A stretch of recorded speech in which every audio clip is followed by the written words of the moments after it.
جو اس وقت میرے بستر مرگ کے پاس موجود ہے اور اسے پڑھ رہا ہے اور اب یہاں کا مالک و مختار بننے والا ہے۔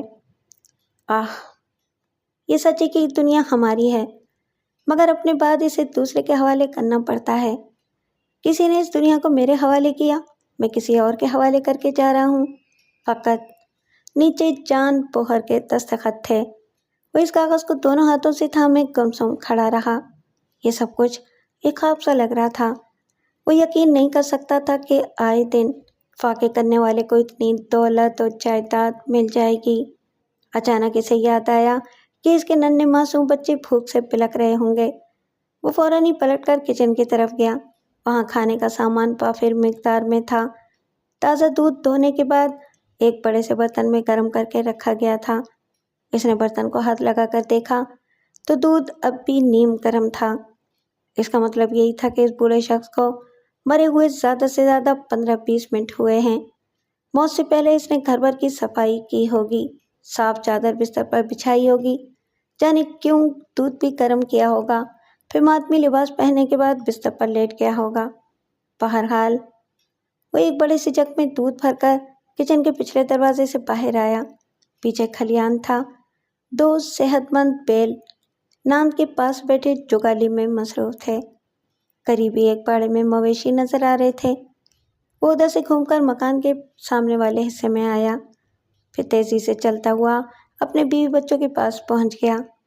یہ لو، بچوں کو پہلے دودھ پلاؤ۔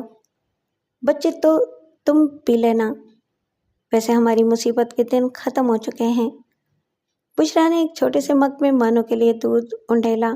بڑا سا مگ منٹو کو دیا گیا، پھر وہ مانو کو دودھ پلاتے ہوئے بولی، کیا یہاں تمہیں کام مل جائے گا؟ وہ خوشی سے کہا لگاتے ہوئے بولا، تم کام ملنے کی بات کر رہی ہو؟ ہم یہاں کی زمینوں کے مالک بن گئے ہیں۔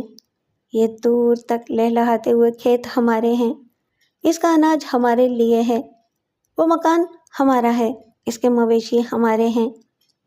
وہ کہہ رہا تھا اور بشرا اسے ایسی نظروں سے دیکھ رہی تھی جیسے اس کا دماغ چل گیا ہو۔ وہ بیل گاڑی کو اس مکان کی طرف لے جاتے ہوئے بشرا کو بوڑھے کی لاش اور وصیت نامے کے متعلق بتانے لگا۔ مکان کے سامنے پہنچ کر بشرا نے کہا، جب ہم فاقے کرتے ہیں تو زیادہ سے زیادہ ایک روٹی کی خواہش کرتے ہیں۔ روٹی مل جاتی ہے تو جیسے دنیا جہان کی دولت مل جاتی ہے۔ یہاں اتنی دولت جائیداد دیکھ کر ہمیں یقین نہیں آ رہا ہے، اور اچھا ہے کہ یقین نہیں آ رہا، آ جائے تو شاید خوشی سے دم نکل جائے۔ انہوں نے بچوں کو گاڑی سے اتار کر ایک گھنے درخت کے سائے میں بٹھا دیا۔ باپ نے کہا، منٹو، تم چھوٹی بہن کا خیال رکھو، مگر اس مکان کے اندر نہ آنا، ابھی ہم سامان لے جا کر رکھیں گے، اس کے بعد تمہیں لے جائیں گے۔ وہ بشرا کے ساتھ مکان کے اندر بوڑھے کی لاش کے پاس آیا۔ وہ بولی، تم اس کی آخری رسومات ادا کرو، میں مکان کے فرش اور دیواروں کو پانی سے دھوؤں گی، اس کے بعد اپنے بچوں کو اندر لاؤں گی۔ رسم کے مطابق اسے تابوت میں بند کرنے کے بعد دفن کرنا ہوگا، اور تابوت تیار کرنا میرے بس میں نہیں ہے، میں بڑا ہی نہیں ہوں۔ وہ جو لکڑی کا بڑا سا صندوق رکھا ہوا ہے، اسے تابوت کے طور پر استعمال کروں گا۔ ایسا کہنے کے دوران اس کی نظر سامنے والی دیوار پر پڑی۔ لاش کے سرانے والی دیوار پر ایک درانتی لٹکی ہوئی تھی۔ مرنے والے کے ہاتھ میں خوشہ گندم تھا۔ اس سے درانتی کا گہرا تعلق تھا۔ درانتی کے بغیر نہ فصل کٹ سکتی ہے، نہ اناج منہ تک پہنچ سکتا ہے۔ اس نے آگے بڑھ کر درانتی کو دیوار کی کیل سے الگ کیا اور پھر اسے دیکھنے لگا۔ اس کا آہنی پھل نصف دائرے کی صورت میں تھا، اور اس پھل پر ایک فقرہ کندہ کیا گیا تھا۔ وہ فقرہ تھا، جو مجھے گرفت میں لیتا ہے وہ دنیا کو گرفت میں لیتا ہے۔ اس کا مطلب کیا تھا؟ وہ فقرہ کسی فلسفے کا حامل تھا۔ اس وقت اس کسان کی سمجھ میں نہیں آیا۔ ہو سکتا ہے کہ سیدھی سی بات لکھی ہو سکتا ہے کہ اس بات کے پیچھے رموز و معنی پوشیدہ ہوں، جو وقت کے ساتھ ساتھ رفتہ رفتہ سمجھ میں آتے ہیں۔ اس نے ایک بار پھر اس فقرے کو پڑھا، جو مجھے گرفت میں لیتا ہے وہ دنیا کو گرفت میں لیتا ہے۔ وہ اس مکان میں آباد ہو گئے۔